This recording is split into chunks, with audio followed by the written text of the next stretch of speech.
Welcome to the Visibility Palooza. Now I'm here with Olivia Parr-Rud. Hi, Olivia. Hi, Laura. So great to be here. So tell us your name and what you do.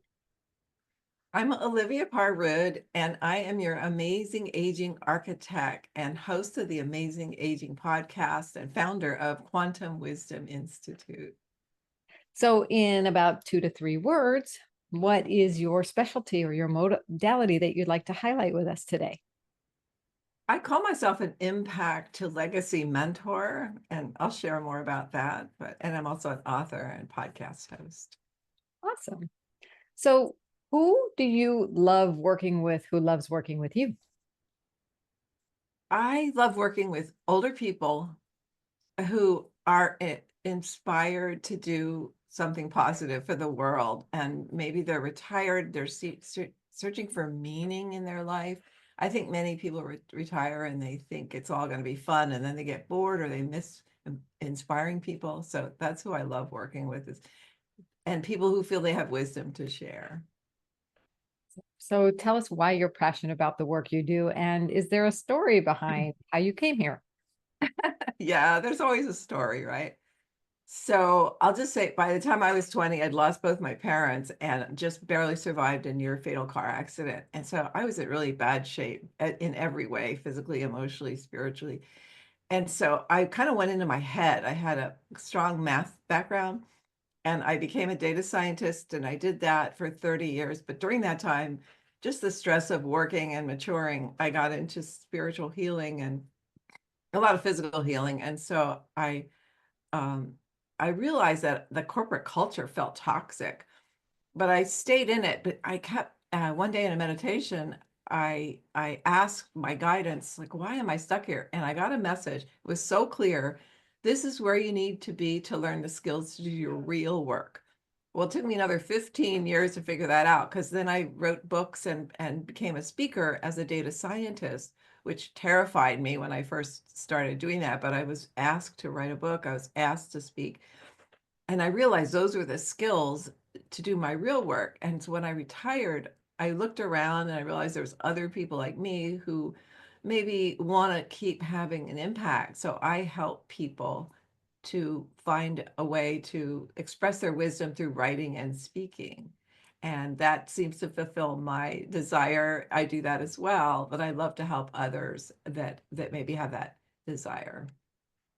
You have a story about how you helped somebody express their wisdom? Yeah, one of my clients, I just see him as a perfect avatar for what I do. So when I met him, he's 84, and he was a rocket scientist. He actually started the museum in Dayton, Ohio for aerospace, and had built rockets. And he got into my mentorship program because he wanted to write a book on bringing spirituality and science together. So as a child, he was a Catholic and would look at the church windows and think God was coming through as light. And so he always thought light was God. So he wrote a book called God Light, which invites us to have conversations where there's things that science says and which the Bible says, in his example, his case, that really could be saying the same thing. So he doesn't conclude anything, but I love how he asks us to just think about the world in those ways.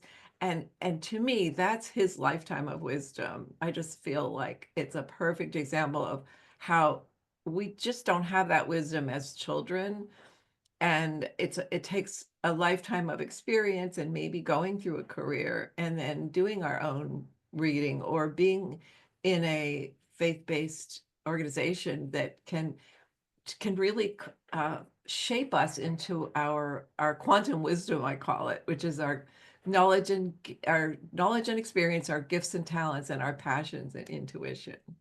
I think of those three overlapping to be our quantum wisdom. If you think of a Venn diagram, that's how I display it. And so that's how I define quantum wisdom.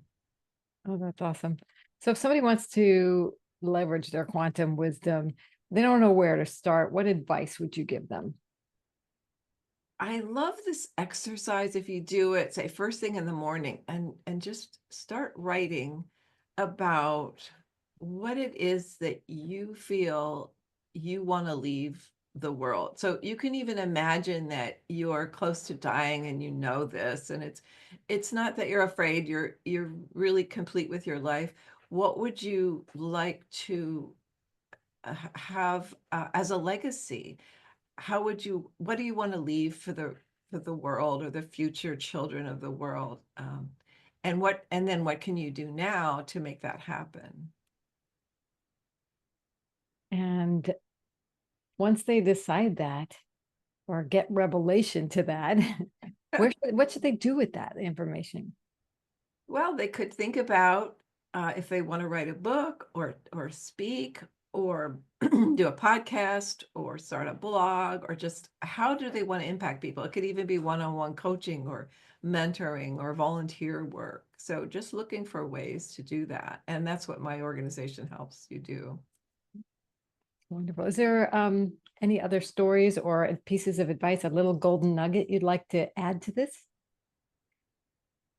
Something to look for if you're a good fit for getting your wisdom out is, do you find yourself loving to give other people advice?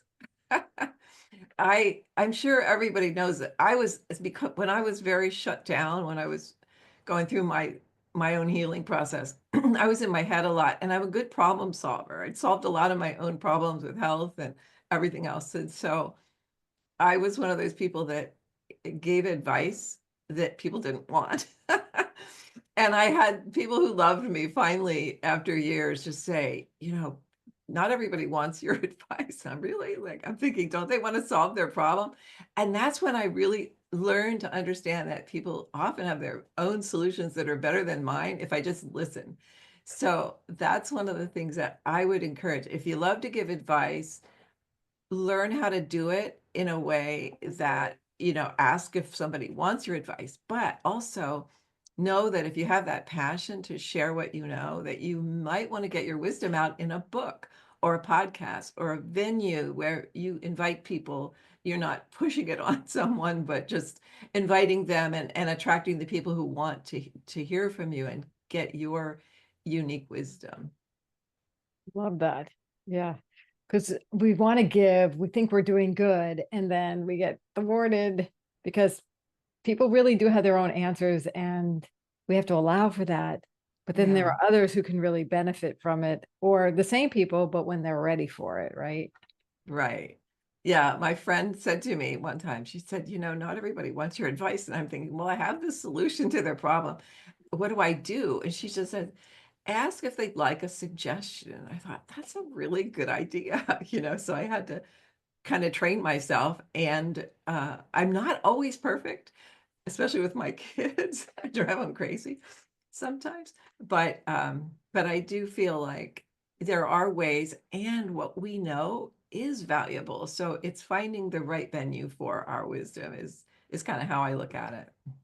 And obviously, you are one of those venues. So tell us, how can people find you?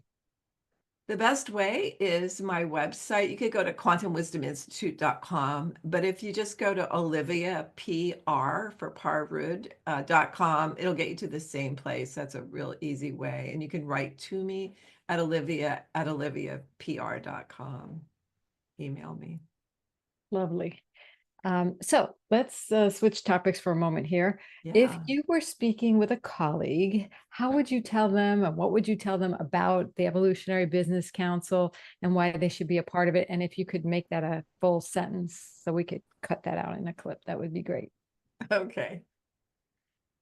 What I love about EBC is I've met amazing people that I feel are really passionate, not just about what they're doing, but making a positive difference and taking risks.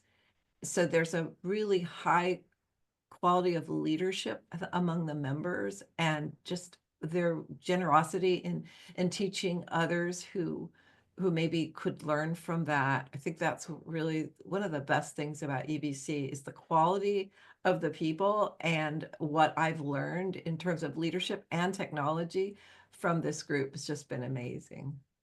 Wonderful. That's kind of a long sentence, so you can No, that's good. That's chop it perfect. up or It's a perfect clip. yeah. And then, okay, I have a bonus question. It's about you and how you work with people. What challenge or myth do your clients or ideal clients often think is normal before working with you that really shouldn't be normal? A lot of people feel like they couldn't write a book. And I argue anyone can, because there's so many easy ways to do it without actually sitting down and writing a book. And I know that if people have wisdom, if you have wisdom to share, we have ways of getting it down on paper. And I don't know that a book's not perfect for everyone, but getting your wisdom in a way that's sort of organized can be done through just conversations. And then you can go on to share your wisdom in a way that is perhaps something you prefer at a different kind of venue, like talking or interviewing others, or speaking in front of groups. So that's kind of what I think is a common myth, is that I could never write a book. But there are ways to do it without having to write a book. If that makes, you can get a book done without having to write a book. Maybe that's what I'll say. And what is the benefit of having a book? If people are resistant, why would you encourage them to get a book done? It's a really great way to build authority, and you really need to have authority for people to listen to you. It's amazing how if you just say you've published a book, people tune in. I don't really get it, because it's, to me, there's some pretty, books out there that I don't know would build authority. But if you have a lifelong of experience and wisdom to share, and you get that into a book, I think that can be valuable. And then people see you as an authority, and they'll want to learn more from you, or at least learn what you've learned in your life if you have wisdom. Does that make sense? Yeah. And so we're going to wrap up. Is there any last thing you want to have as a little clip to say? You're welcome to do something that would be like a little quote or nugget, another nugget. I think we are at a time on our planet where there's going to be amazing changes, and we're going to be transforming, I believe, into a much more uh, nurturing, and I think we're going to build heaven on earth. Right now it's starting, and I feel like those of us with wisdom are really going to need to step forward and help guide younger people. We're just in a very big transformation. It's going to probably happen throughout the next year, 2025, 2026, and we can make a difference. And there's just so many beautiful children being born right now that are hungry for guidance. And so I would encourage you, if you have wisdom, to really step up and share it and help make the world a better place. That's a beautiful way to end the interview. So.